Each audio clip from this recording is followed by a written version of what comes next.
అందరికీ నమస్కారం. నా పేరు శకుంతల. శ్రావణ మాసం వచ్చేసింది కదా. ఇప్పుడు శ్రావణ శుక్రవారాలు, శ్రావణ మంగళవారాలు పూజలు ఉంటాయి కదా. అయితే మనందరం ఫేస్ చేసేది ఒకటే ఏంటంటే స్టెప్ వైజ్గా ఏది మర్చిపోకుండా పూజకి రెడీ అవడమే కదా.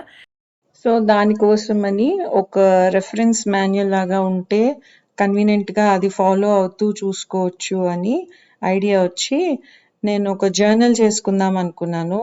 ఆ జర్నల్ చేసుకుంటున్న టైంలో ఐడియా ఏమొచ్చిందంటే ఇది రికార్డ్ చేసి అంటే వీడియో చేస్తే అందరికీ పనికొస్తుంది కదా అని చేస్తున్నాను. మనం 1-2 days ముందు బయట కొనుక్కొచ్చుకునే ఐటమ్స్ అయితే శనగలు, పప్పులు ఉన్నాయో లేవో దాన్ని బట్టి అది అరటిపళ్ళు, తమలపాకులు, మామిడాకులు, పువ్వులు, విడి పువ్వులు, తర్వాత మాల. కోర్స్ అవి ఇండియాలో అయితే ఈజీగా దొరికిపోతాయి. ఇక్కడైతే 1-2 days ముందు నుంచే తెచ్చిపెట్టుకోవాలి యుఎస్లో ఉన్న వాళ్ళకి.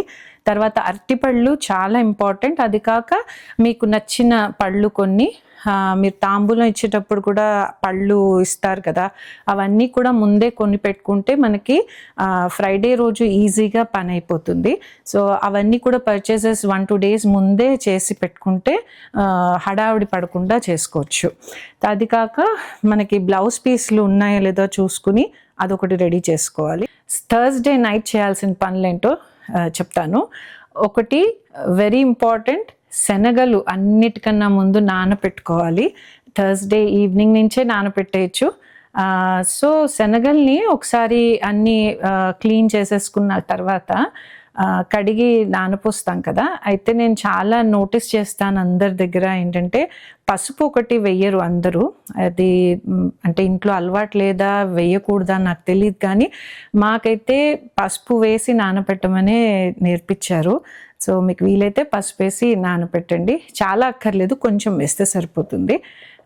తర్వాత ఏంటంటే బూరెలు చేసే అలవాటు ఉన్నవాళ్ళు బూరకి కావాల్సిన చోవి పిండి అంటారంట, అవుటర్ లేయర్ ఉంటుంది కదా వైట్ది, అది మినప్పప్పు ఇంకా బియ్యం నానపెట్టుకుంటాం కదా, అదొకటి నానపెట్టుకోవాలి ముందు రోజు నైట్.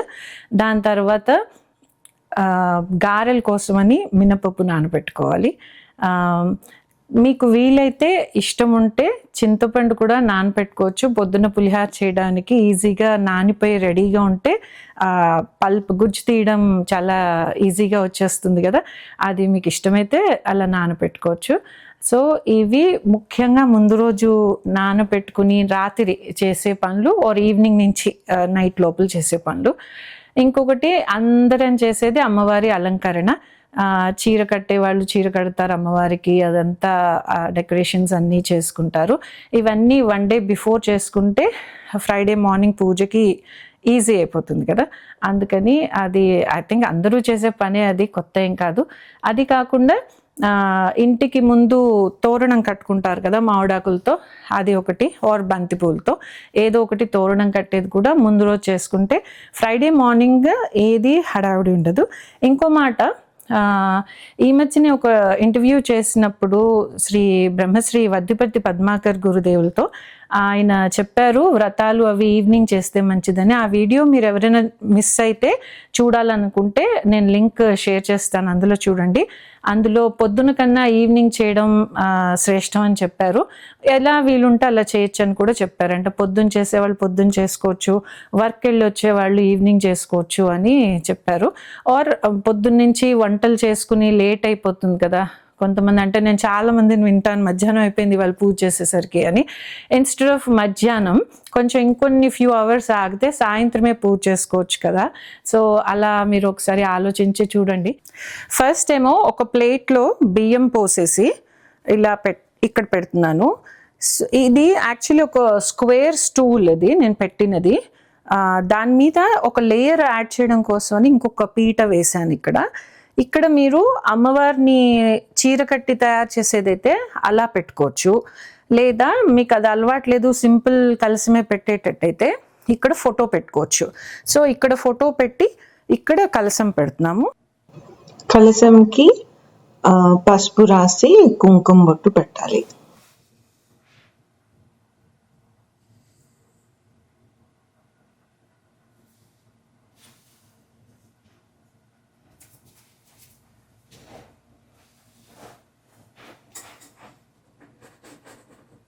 3/4 వరకు నీళ్లు పోసి, మేము బాటిల్ వాటరే వాడతామండి. ఇక్కడ మంచినీళ్ళు అసలు బాగుండవు, అన్నీ కొనుక్కోవడమే వాటర్. తర్వాత కొంచెం పసుపు వేసి, తర్వాత కొంచెం గంధం, అక్షతలు, తర్వాత ఒక కాయిన్ వేయాలి. దాని తర్వాత గోల్డ్ది ఏదైనా ఒకటి వేయాలి. వేసిన తర్వాత మామిడాకులు యాక్చువల్లీ పంచపల్లవాలు అంటారంటే మర్రి, వేప కాదు, ఐ డోంట్ నో అండి. పంచపల్లవాలు అది పెడతారు, అందులో మామిడాకులు కూడా ఉంటాయి. సో అందుకని మామిడాకులు వేస్తున్నాను. తర్వాత ఒక కొబ్బరికాయ. ఈ కొబ్బరికాయకేమో సేమ్ ఇప్పుడు ఇక్కడ ఎలా పెట్టామో అలాగే పసుపు రాసి,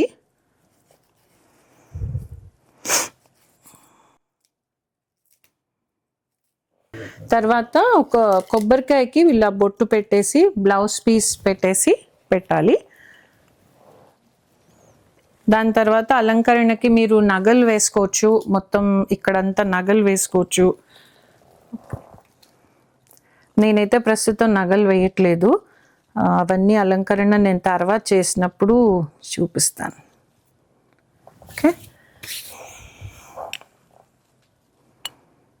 అది తర్వాత ఇది ఒత్తులు. ఫస్ట్ దీపాలు పెట్టినప్పుడు కుందులో ఒత్తులు ముందు వేయకూడదు, ఫస్ట్ నూనె పోసిన తర్వాతనే ఒత్తులు వేయాలి. అదొక రూల్, అది అలాగే ఫాలో అవ్వాలి. సో ఒత్తులు మీ ఇష్టం, దానికి కొంతమంది 2 పెడతారు, కొంతమంది 3 పెడతారు, కొంతమంది ఒకటే పెడతారు. అది మీ చాయిస్, అది మీకు ఎట్లా నచ్చితే అది చేయండి. కాకపోతే నూనె ముందు వేసి తర్వాత ఒత్తులు పెట్టుకోండి. ఒక టిప్ మేబీ మీ అందరికీ తెలిసే ఉండొచ్చు, ఇదివరకు అంతా చేస్తూ ఉండొచ్చు మీరు. ఏంటంటే ఒత్తులకి టిప్లో కొంచెం పెడితే మనం వెలిగించగానే వెలిగిపోతుంది. అలా అన్నిటికీ కర్పూరం పెట్టేస్తే సరిపోతుంది. మీరు పెట్టి ఉంచేసుకుని ఎప్పుడు పూజ స్టార్ట్ చేస్తారో అప్పుడు వెలిగించవచ్చు, అది ప్రాబ్లం లేదు. సో అది కూడా రెడీ చేసుకోవచ్చు. మనం పూజ దగ్గర కూర్చుని పూజ అయ్యే వరకు కావాల్సిన ఐటమ్స్ చూద్దాము. ఫస్ట్ ఏమో ఆచమన పాత్రలు 2 కావాలి, ఒకటి దేవుడిది, ఒకటి మన కోసం. తర్వాత ఒక ప్లేట్, దేవుడికి వాటర్ చూపించి పోసేస్తాం కదా, దానికోసం ఒక ప్లేట్.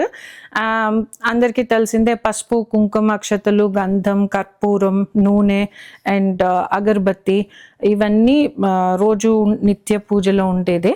అది కాకుండా అండ్ లైటర్, నేనైతే లైటర్ వాడతాను, మ్యాచ్ స్టిక్స్ వాడేవాళ్ళు అది పెట్టుకోండి. తర్వాత ఏదైనా అవసరం వస్తుంది అనేసి కత్తెర. అండ్ ఇది దారము నేను చెప్తాను ఇప్పుడు, తోరం కట్టుకోవడానికి కావాలి, ఇది మస్ట్గా.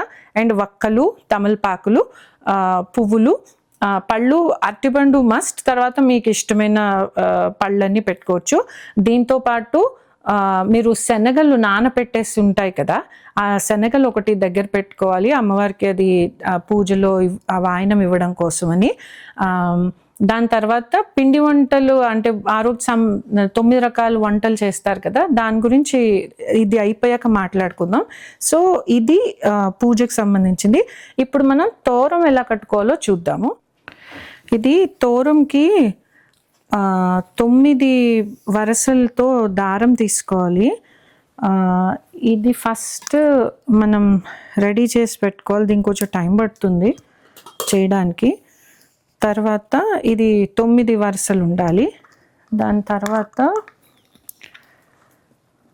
మనం పసుపు రాయాలి ఈ దారానికి.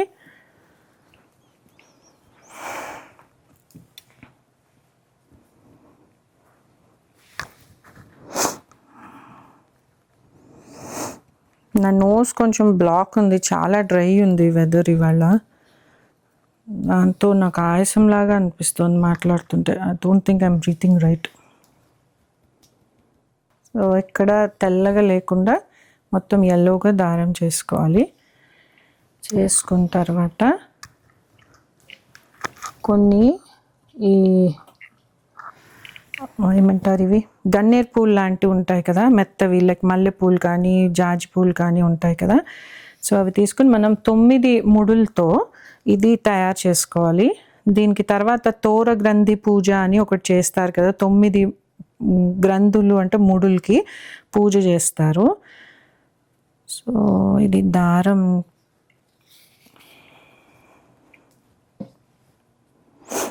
ఇట్లా పువ్వు ఇందులో పెట్టేసి, ఇది దారం నా దగ్గర చాలా లావుగా ఉంది, మీరు సన్నది తీసుకోండి. నేను కూడా అంటే యాక్చువల్ పూజ చేసేటప్పుడు వేరే దారం తీసుకుంటా సన్నది, మరీ లావుగా ఉంది ఇది.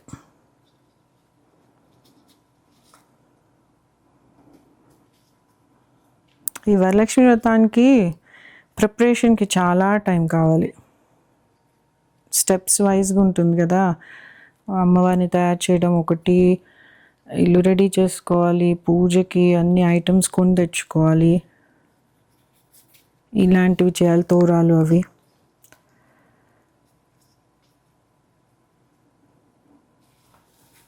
ఇది కాక ఇంకొకటి ఏంటంటే పేరెంటానికి పిలుస్తారు కదా, పిలిచింది ఆ రోజు మధ్యాహ్నంకి అందరూ ఈ శనగలంతా డ్రైన్ చేసేసి వాటర్ అవన్నీ బ్యాగ్స్లో పెట్టి రెడీ చేసేసుకుంటే ఈజీగా ఉంటుంది ఎవరైనా రాగానే ఇచ్చేయడానికి.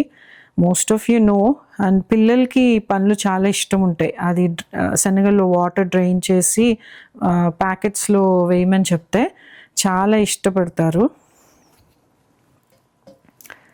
అండ్ అది కాక తమలపాకులు, ఒక్క పొడి ఒక్కలు. అది నేనైతే పసుపు కుంకుమ ప్యాకెట్స్ ఇవ్వనండి, అవంతా ప్యూర్గా రావు అని చెప్తారు కదా. సో నేను అది ఇవ్వడం మానేశాను. మన ఇంటికి వచ్చినప్పుడు బొట్టు పెట్టి పసుపు రాసి గంధం అంతా పెడతాం కదా, అదే ఇంకా నేను మళ్ళీ ప్యాకెట్స్ ఇవ్వడం మానేశాను, చాలా ఏళ్ళైంది. నాకు అది ఎందుకు, అది ఏం చేస్తారు ఆ పసుపు కుంకుమ వాడరు పెట్టరు అని, నేను అది మంచి కెమికల్స్ అని చెప్పినప్పటి నుంచి మానేసాను, ఇవ్వట్లేదు.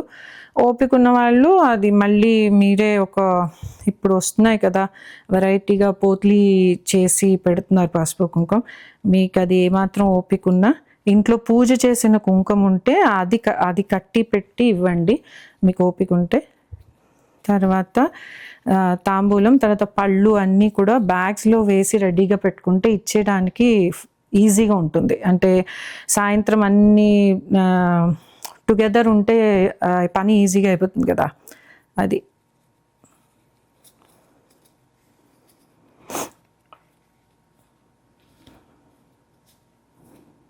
ఇది 8th నాట్లోకి వచ్చాం, ఇంకొకటి వేస్తే సరిపోతుంది.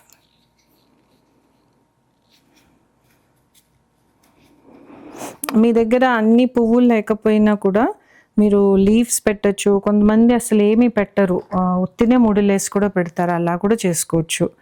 అది మీ చాయిస్. అంటే ఒకటే పువ్వు పెడతారు మధ్యలో, మిగిలినవన్నీ ఉత్తి ముడులు వేస్తారు, మీరు అలానే చేయండి. నాకు మాత్రం ఇదే అలవాటు, పువ్వులు అన్నీ పెట్టేది. సో 9 ముడులది ఇది రెడీ అయిపోయిందా. ఇప్పుడు ఇదేం చేయాలంటే ఇలాగా ఒక ప్లేట్లో ఇట్లా రెడీ ఇట్లానే పెట్టుకోండి. ఎందుకంటే ఈ ఒక్కొక్క ముడికి పూజ చెప్పినప్పుడు అక్షతలు తర్వాత కుంకుమ వేయమని చెప్తారు. వీటన్నిటికీ తోర పూజ ఉంటుంది కదా, అప్పుడు ఒక్కొక్క ముడికి వేయడానికి ఇట్లా పెట్టుకుంటే ఈజీగా పూజ అయిపోతుంది. So that's that. వినాయకుడిది కొంతమంది పసుపు వినాయకుడిని చేసి పెట్టే అలవాటు ఉంటుంది, విగ్రహం అయినా పెట్టుకోవచ్చు. నేను రెండూ చేస్తాను, సో నాకు ఎప్పుడు ఏదనిపిస్తే అది చేస్తాను, అందుకని నేను విగ్రహం చూపిస్తున్నాను. సో అది పెట్టుకోవాలి, అది ఈ స్టెప్ మీద పెట్టుకుంటున్నా. సో దట్ ఇది పూజ అయిపోయాక మనం ఉద్వాసం చేసేస్తాం గణపతికి. సో అది అందుకని అక్కడ ముందు పెట్టాను. ఇది తర్వాత తీసేసిన తర్వాత మళ్ళీ మనకి ఇటు పక్కగా ఎక్కడైనా పెట్టేసుకోవచ్చు, లేకపోతే ఇక్కడ ఫోటో పెట్టామనుకోండి దాని ముందైనా పెట్టుకోవచ్చు అలాగా. సో ఇది ఇప్పుడు ఇంకొకటి ఏంటంటే దీపాలు వెలిగించిన తర్వాత అలంకారం చేసుకునేది అలవాటు కొంతమందికి ఉంటుంది. నేనైతే ముందే దీపాలని అలంకారం చేసి పెట్టేసుకుంటా రెడీగా.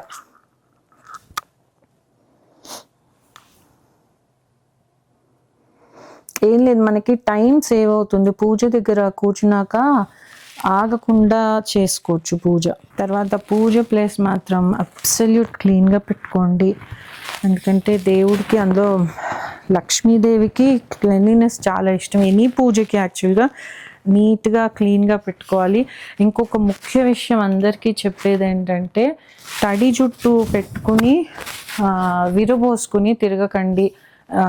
జుట్టు విరబోసుకుని పూజకి కూర్చోవద్దు. ఇట్లా ఒక క్లిప్ పెట్టేసి ఇట్లా వెంట్రుకలు పూజ ఐటమ్స్లో కానీ, పూజ లైక్ ఇక్కడ అమ్మవారిని పెట్టుకున్న చోట కానీ, ఫుడ్లో కానీ పడితే చాలా దోషం అది. అందుకని కుదిరితే నాట్ పెట్టేసుకోండి పూజ దగ్గరకు వచ్చినప్పుడు, లేదా ఓపిక ఉంటే జడ వేసుకోండి. తడి జుట్టు కదా అలా అని అనుకుంటాము. ఓపిక ఉండి అంటే పూజ అంటే స్నానం అయ్యి పూజ మొదలయ్యే లోపల హెయిర్ అయితే ఆరిపోతుంది. దాన్నప్పుడు అల్లేసుకోవచ్చు, లేదా నాట్ వేసేసుకోండి, సేఫ్గా ఉంటుంది అంతే.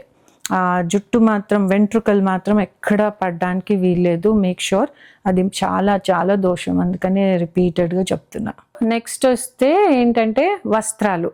మనం కట్టుకునే చీరని అమ్మవారికి ముందు సమర్పించి తర్వాత కట్టుకోవడం మంచిది అని చెప్తారు.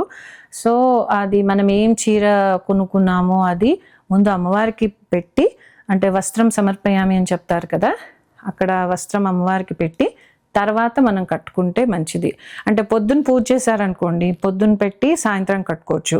సాయంత్రమే పూజ చేస్తే అమ్మవారికి వస్త్రం పెట్టిన పూజ అయిపోగానే మళ్ళీ చీర కట్టుకోవచ్చు అప్పుడు. ఇంకొక ముఖ్యమైన విషయం ఏంటంటే, వరలక్ష్మి వ్రతం పుస్తకాలు నేను చాలా చూశాను. అవి ఏంటంటే గణపతి పూజ పూర్తిగా ఇవ్వట్లేదు ఆ పుస్తకాల్లో. So make sure when you start puja ఇప్పుడు ఫస్ట్ దీపం పెడతాం కదా, దీపం పెట్టిన తర్వాత ఆచమనం చేసుకుని దాని తర్వాత సంకల్పం ఒకటి పూర్తిగా చెప్పుకోండి. అవి మీరు అంటే ఆన్లైన్లో చాలామంది పూజలు చేయిస్తున్నారు, సో అందులో సంకల్పం క్లియర్గానే చెప్పిస్తారు. అలా కాదు, మీకు నేనేమైనా చెప్పాలి అంటే మాత్రం నాకు కమెంట్స్లో చెప్పండి. I will try to record and I will send it, అంటే షేర్ విత్ యూ. అది మీకు సంకల్పంలో చెప్పాల్సింది ఏంటంటే, మన ఇయర్ అంటే తెలుగులో మన పంచాంగంలో ఉండే ఇయర్ ఉంటుంది కదా, అది మాసం, ఋతువు, పక్షం, శుక్లపక్షమా కృష్ణపక్షమా అని. If you are doing it before పౌర్ణమి చేసేవాళ్ళు శుక్లపక్షం అని చెప్పుకోవాలి, పౌర్ణమి తర్వాత చేసుకునే వాళ్ళు కృష్ణపక్షం అని చెప్పుకోవాలి. ఆ రోజు తిథి ఏముంది, నక్షత్రం ఏముంది, అవన్నీ చూసుకుని క్యాలెండర్లో కంపల్సరీగా చెప్పుకోండి. మీ కోరికలు కూడా అక్కడ చెప్పుకోవచ్చు. సో సంకల్పం అనేది చాలా ఇంపార్టెంట్, అది మిస్ అవ్వకుండా చెప్పుకోండి. తర్వాత ఇంకా 9 రకాల నైవేద్యాలు. ఒక్కొక్కళ్ళకి ఒక్కొక్క అలవాటు ఉంటుందండి. కొంతమంది 5 చేస్తారు, 3 చేస్తారు. మాకైతే 9 చేసే అలవాటు ఉంది. అది 9 రకాలు ఎలా వండుతామే లెక్క ఏంటి అంటే, మనం వండే బూరెలు, గారెలు, పులిహోర, పాయసం ఇలాంటివన్నీ కౌంట్ అవుతాయి 9 వెరైటీస్లోకి. అంతేకాని మనం అన్నం, పప్పు, కూర, పులుసు, పచ్చడి ఇట్లా రోజు వండుకునే వంటలు లెక్కలోకి రాదు. దానిలో ఏం చేయొచ్చు అంటే, బూరెలకి మనం పిండి ముందు రోజే పప్పు ముందు రోజు నానబెట్టుకుంటున్నాం కదా, సో బూరెలది అదొకటి రెడీ అవుతుంది. మనకి ఇందులో డిలే అయ్యి కొంచెం టైం పట్టేది ఏంటంటే, బూరెలు, గారెలు కొంచెం టైం పట్టే ఐటమ్స్ అవి రెండే. మిగిలినవన్నీ తొందరగానే నేనేం చేస్తానో చెప్తాను, మీకు అది ఏమాత్రం నచ్చినా వీలున్నా అలా ఫాలో అయితే మీకు కూడా టైం సేవ్ అవుతుందని చెప్తున్నా. పప్పు, పెసరపప్పు, అన్నం కలిపేసి ఒక క్వాంటిటీ నేను ఒక ప్రెషర్ కుక్ చేసేస్తాను. అది కుక్ చేసిన తర్వాత హాఫ్ చేసుకుని, ఒకటేమో కట్ పొంగల్ అంటే కారంది అల్లం వేసి చేస్తారు కదా, ఆ పొంగల్ చేసుకుంటాను. మిగిలిన హాఫ్ ఏమో చక్కెర పొంగల్ చేసుకుంటాను. సో అది అక్కడ ఒకటే దానిలో ఫాస్ట్గా పని అయిపోతుంది. అది ఉడికే లోపల మనం దానికి ప్రిపరేషన్ వర్క్ అంతా, అంటే స్వీట్ దానికి బెల్లం కరగపెట్టుకోవడం, అలాగే కట్ పొంగల్ దానికి అల్లం పచ్చిమిరపకాయ కాదు అల్లం అదంతా రెడీ చేసుకుని, పోపుది అంతా జీడిపప్పు, మిరియాలు అదంతా కూడా రెడీ పెట్టుకుంటాము. సో అది 2 ఐటమ్స్ అయిపోతుంది. ఇంకొకటి అన్నం ఏమో పులిహార కోసం విడిగా వండుతాం కదా, ఆ పులిహార కోసం వండిన అన్నంలోంచి కొంచెం అన్నం తీసుకుని దానిలో నేను పాలు వేసి విడిగా ఉడికించుకుంటాను కొంతసేపు. సో అది ఇంకొంచెం ఉడికి మెత్తపడుతుందని. సో అలా ఉడికిన తర్వాత దానిలో బెల్లం వేసి బెల్లం పాయసం చేస్తాను. సో అక్కడ 4 ఐటమ్స్ అయిపోతుంది. ఇది బూరెలకి పెట్టిన చోవి పిండి అంటే అవుటర్ లేయర్ అని చెప్పాను కదా వైట్ది, ఆ పిండి ఏం చేస్తానంటే బూరెలది సెపరేట్ తీసేసుకుని ఇంకొక అందులోంచి కొంచెం పక్కకు తీసుకుని దానిలో అల్లం, పచ్చిమిరపకాయ, కరివేపాకు అట్లా వేసి జీలకర్ర వేసి పునుగుల టైప్లో ఒకటి వేస్తాను. అదే పిండితో ఇంకొంచెం పక్కకు తీసుకుని కొంచెం ఉప్పు, బెల్లం కానీ షుగర్ కానీ వేసి ఈ కారం పునుకుల్లో కూడా అండ్ స్వీట్ పునుకుల్లో కూడా కొంచెం కొంచెం బియ్యం పిండి కలపండి, నూనె ఎక్కువ పీల్చుకోకుండా ఉంటుంది. అది కలిపేసి ఒకటి స్వీట్ లాగా చేసుకుంటాను, ఒకటి కారం లాగా చేస్తాను పునుకులు. మళ్ళీ బూరెలు ఎట్లయినా ఉంటుంది, మళ్ళీ గారెలు ఒకటి, ఇవి మొత్తం మనం చేసుకుంటాం. ఇవన్నీ మనకి ఇప్పుడు 8 ఐటమ్స్ అయినట్టు.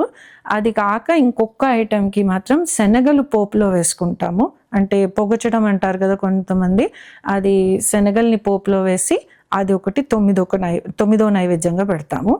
సో ఇవి మాత్రమే 9 రకాలుగా కౌంట్ వస్తుంది అనమాట. సో ఇవి 9 కాకుండా మీరు అన్నం, పప్పు, కూర, పచ్చడి, పులుసు ఏం చేస్తారో అవి కలిపితే కొంచెం ఫాస్ట్గా అయిపోతుంది. ఇంకొకటి ఏంటంటే పెద్ద పెద్ద అంటే ఎక్కువ క్వాంటిటీస్ వండకండి, కొంచెం తక్కువ వండండి. ఎందుకంటే ఇన్ని ఐటమ్స్ మీద ఎట్లానో ఎక్కువ తినరు, అన్లెస్ మీకు గెస్ట్లు ఎక్కువ వస్తున్నారు, చుట్టాలందరూ ఉంటున్నారు ఇంట్లో అని అంటే తప్పితే మన రొటీన్లో ఒక నలుగురు నుంచి 8 వరకు అయితే మీకు పెద్ద క్వాంటిటీస్ అవసరం లేదు. ఎక్సెప్ట్ బూరెలు ఒకటి, పులిహార ఒకటి, అంటే మెయిన్గా 1-2 ఐటమ్స్ పిక్ చేసుకోండి ఇంట్లో ఇష్టంగా తినే ఐటమ్స్, అది ఎక్కువ క్వాంటిటీ చేసుకుని మిగిలినవన్నీ నార్మల్గా చేసుకుంటే మీకు ఫాస్ట్గా అయిపోతుంది వండే టైమ్. సో అదొకటి టిప్ మీకు నచ్చితే ఫాలో అవ్వచ్చు. తర్వాత అమ్మవారికి తాంబూలం అని పూజలో చెప్పినప్పుడే ఈ శనగలది పెట్టి కూడా ఇచ్చేస్తాం. అంటే మనం ముత్తైదువులకి ఆ రోజు ఎలాగా బొట్టు పెట్టి ఇస్తామో అలాగే అమ్మవారికి కూడా తాంబూలం ఇచ్చినప్పుడే శనగలు కూడా సమర్పిస్తాం. ఇదండి వరలక్ష్మి వ్రతానికి సంబంధించిన స్టెప్స్. మీకు ఇది ఏమాత్రమైనా కన్వీనియంట్గా అనిపిస్తే మాత్రం కమెంట్ చేసి చెప్పండి. ఫ్యూచర్లో ఇంకొంచెం బాగా వీడియోస్ చేసే ప్రయత్నం చేస్తాను. తర్వాత ఈ వీడియో మీకు నచ్చితే like, share, comment and subscribe. Yours lovingly, Shakuntala.